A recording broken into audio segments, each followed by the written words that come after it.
ایک جنازہ، کروڑوں لوگوں کی شرکت اور پوری دنیا کی نظریں تہران پر۔ آیت اللہ علی خامنئی کی آخری رسومات اب محض ماتم نہیں بلکہ ایران کی سیاست، سفارت اور طاقت کے اظہار کا بڑا اسٹیج بن گیا ہے۔ رپورٹ دیکھیے۔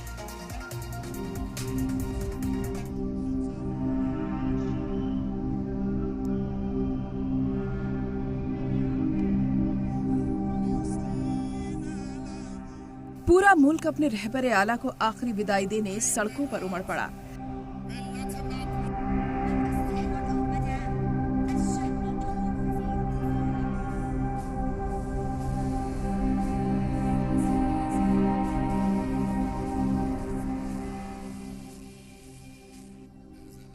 تہران کی جامع مسجد کے باہر سیاہ لباس میں ملبوس لاکھوں افراد جمع ہوئے۔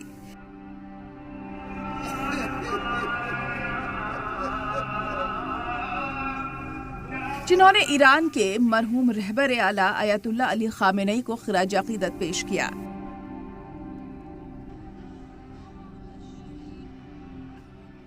کئی لوگ آیت اللہ علی خامنئی کی تصویریں تھامے ہوئے نظر آئے۔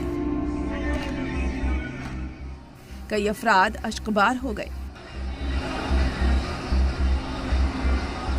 جبکہ بہت سے لوگ خاموشی سے کھڑے رہ کر اپنا غم ظاہر کرتے رہے۔ جنازے کے جلوس میں خواتین کی بڑی تعداد صاف دکھائی دی۔ ان کی موجودگی ہر لحاظ سے نمایاں رہی اور ان کے نعروں کی آواز پورے دن فضا میں گونجتی رہی۔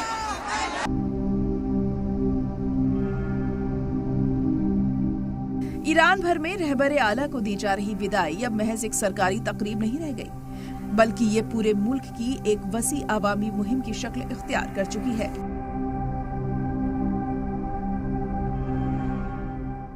حکام کو توقع ہے کہ کئی دنوں تک چلنے والی ان تقریبات میں قریب 3.5 کروڑ افراد شرکت کریں گے۔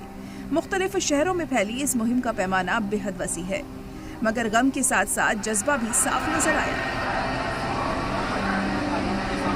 جنازے کے دوران بھیڑ کے کئی حصوں سے امریکہ مرد آباد کے نعرے بلند ہوئے۔ کل ٹرمپ لکھا ایک بینر بھی خاصا توجہ کا مرکز بنا۔ کئی سینئر ایرانی عہدیداروں نے اعلان کیا کہ رہبر اعلیٰ کے خون کا انتقام لیا جائے گا۔ یہ بیان اس غصے کی عکاسی کرتا ہے جو امریکہ اور اسرائیل کے ساتھ اس سال ہوئے تنازع کے دوران ان کے قتل کے بعد سے لگاتار دیکھا جا رہا ہے۔ مگر یہ جنازہ صرف غم کا اظہار نہیں بلکہ ایک سیاسی اور مذہبی پیغام بھی دے رہا ہے۔ تہران، قم، نجف، کربلا اور آخر میں مشہد تک طے کیا گیا راستہ شیعہ اسلام کے مقدس مقامات کو جوڑتا ہے۔